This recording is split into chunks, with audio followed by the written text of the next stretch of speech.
Markley, good afternoon, sir. Good afternoon, Madam President. It's a pleasure to see you there. Thank you. Yes, sir. And it's interesting to speak on this issue, which I will try not to be too tedious about, but it's the kind of issue I wish we were debating every day instead of what we're actually stuck with, which is the business of the state. I had occasion to say that this morning at the meeting I was at that I like history better than politics because it's so much more encouraging. What the past is looking better to me sometimes than the present. And I want to start by saying something about the past. Senator McLaughlin, of course, talked about the Constitutional Convention and the problems that they had in trying to devise a way to elect a president. And his focus was on the problems that, of the conflict between the big states and the small states. It's kind of a funny thing to me, maybe because we solved the problem in our Constitution, that over the history of the country, the real tensions have not been between big states and small states. They've been between the North and the South, or in industry and labor and agriculture, or whatever. It's been more regional than based on size.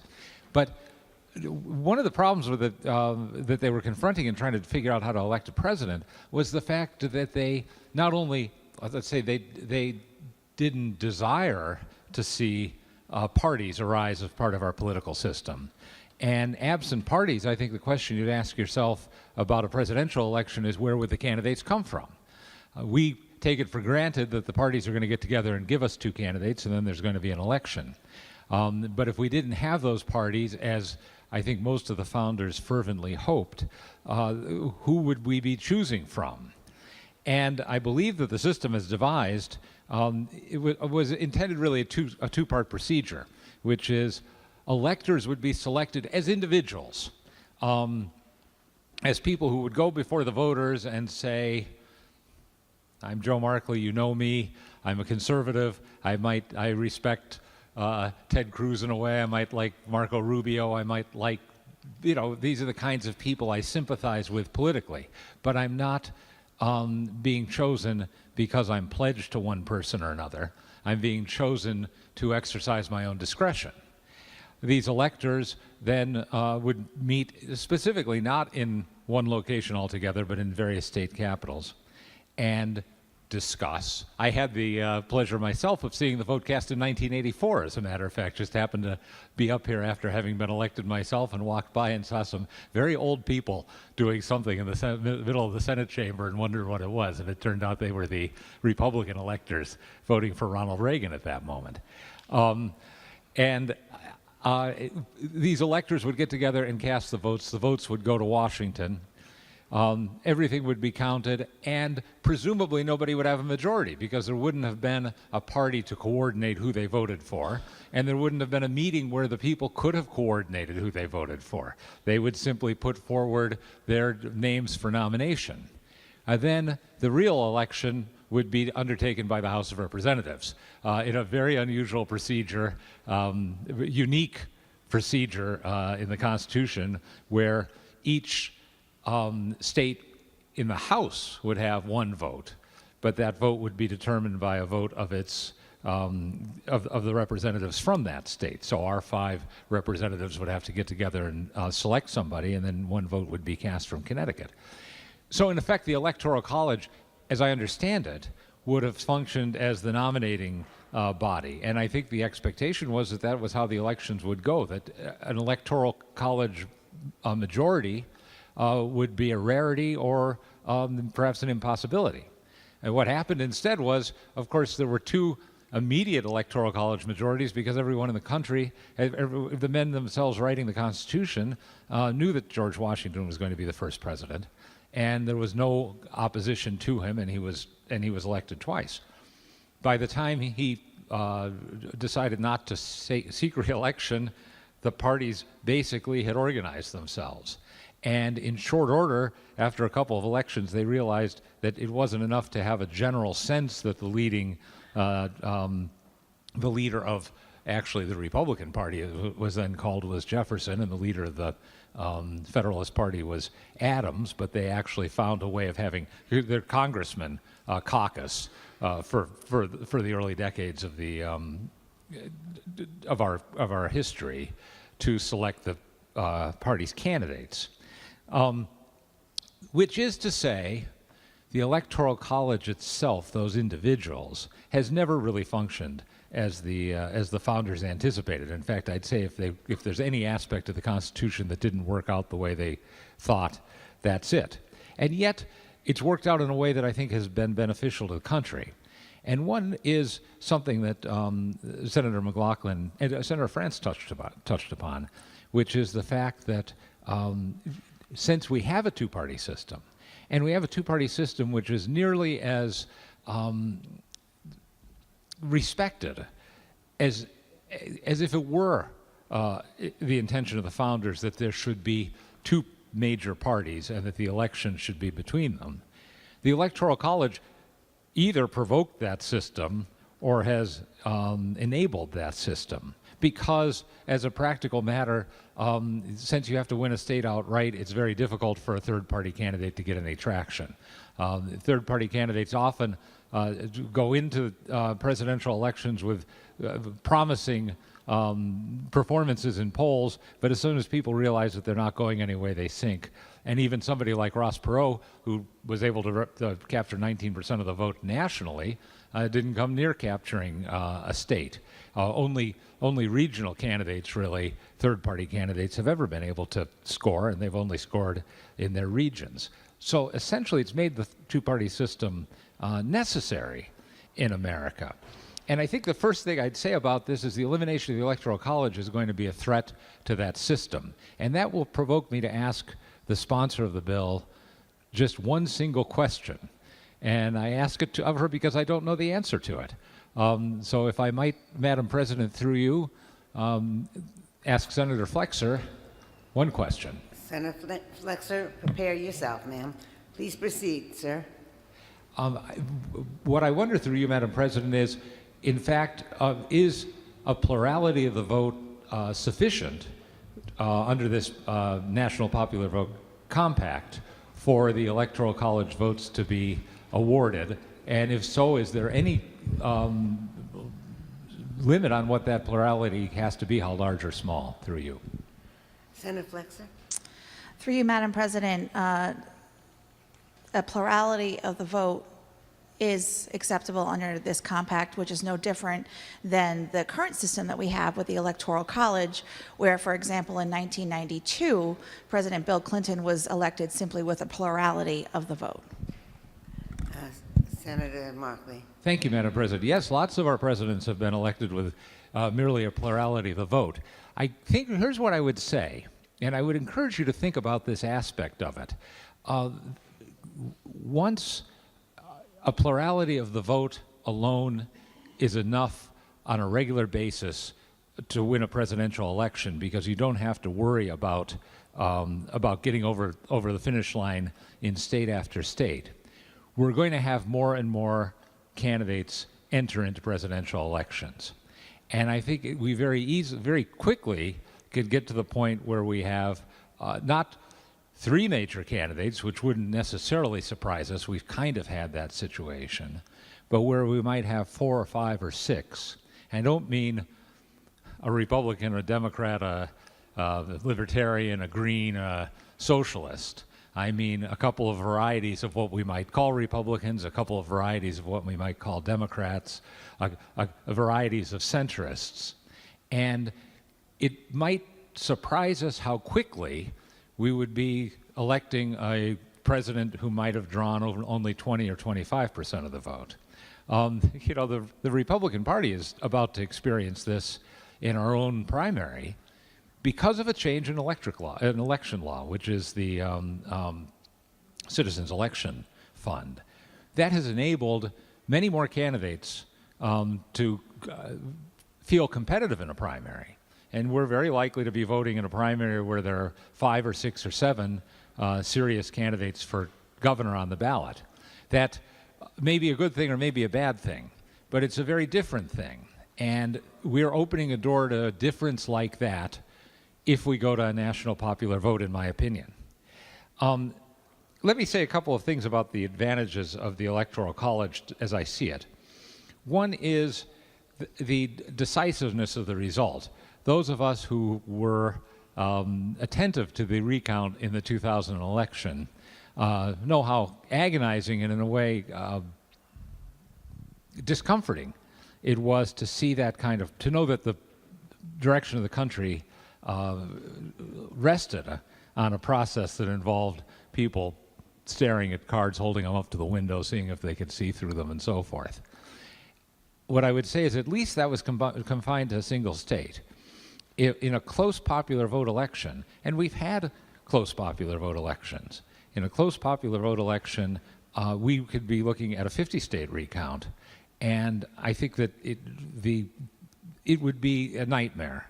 And I don't know how it could be avoided if an election was sufficiently close that we wouldn't end up wanting to look at all the votes, as was said at the time. What was said at the time? Count every vote. Every vote should be counted. Well, if it was close, you'd say, we're not just going to look at this state or this state. We've got to do a recount everywhere to make sure we get the right result. In this case, the recount is confined to the states that might be in question, and that's bad enough. I'd say, too, that insofar as we have concerns about fraud, there's a confinement of that fraud to the state where the fraud might be committed. And that in itself reduces tremendously the incentive for the fraud. There's no particular reason to try to run up the vote in California or New York if you're a Democrat, or in Utah, or if I can think of another strong Republican state, let's say Utah again, if you're a Republican, because you're going to carry that state anyways.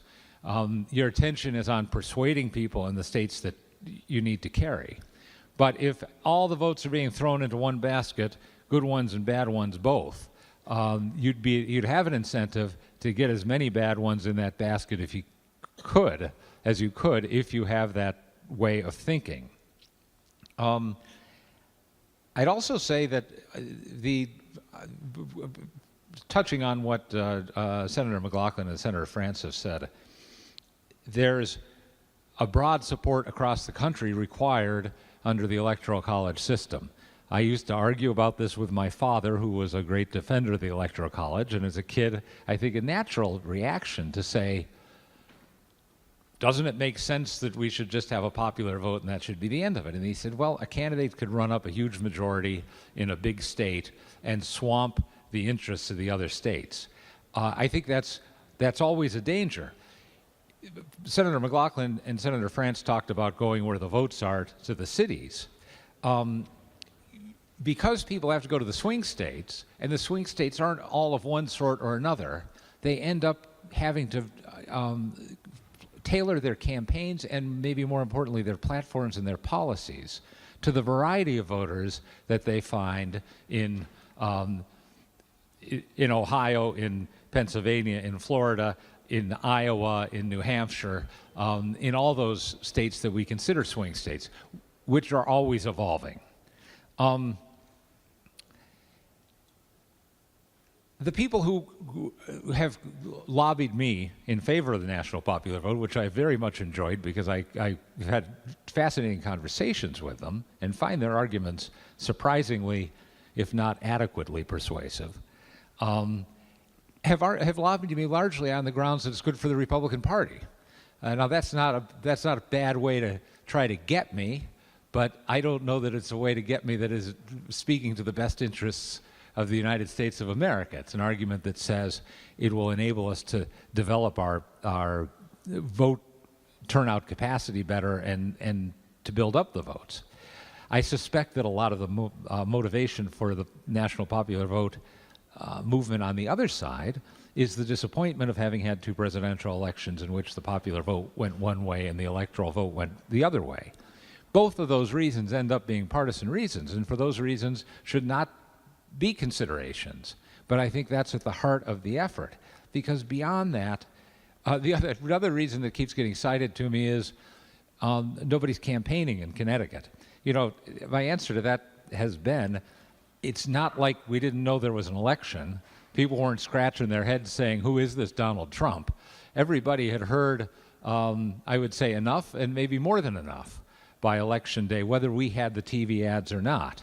So the only other consideration is, are they spending the the TV money in Connecticut as opposed to spending it somewhere else. Again, what strikes me as a very mercenary kind of argument when it comes down to making a fundamental decision like this.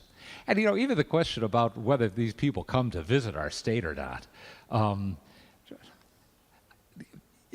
let's just say, it doesn't move me particularly. Whether somebody happens to show up at a rally in Fairfield or not doesn't make me feel better or worse about America one way or another.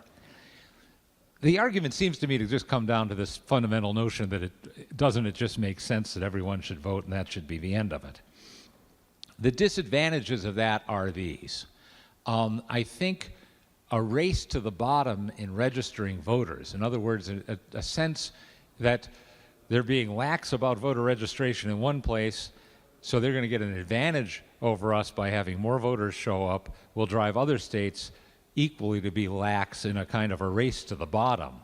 That will lead, inevitably, I believe, to the federalization of the electoral system if we do this, because it's of an interest of everybody to have a single set of qualifications for who should be allowed to vote, because all the votes are going in the same pot.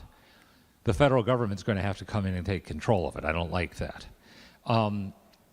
I don't like the fact that this system can be implemented by a minority of the states and, in fact, effectively by a minority of the voters.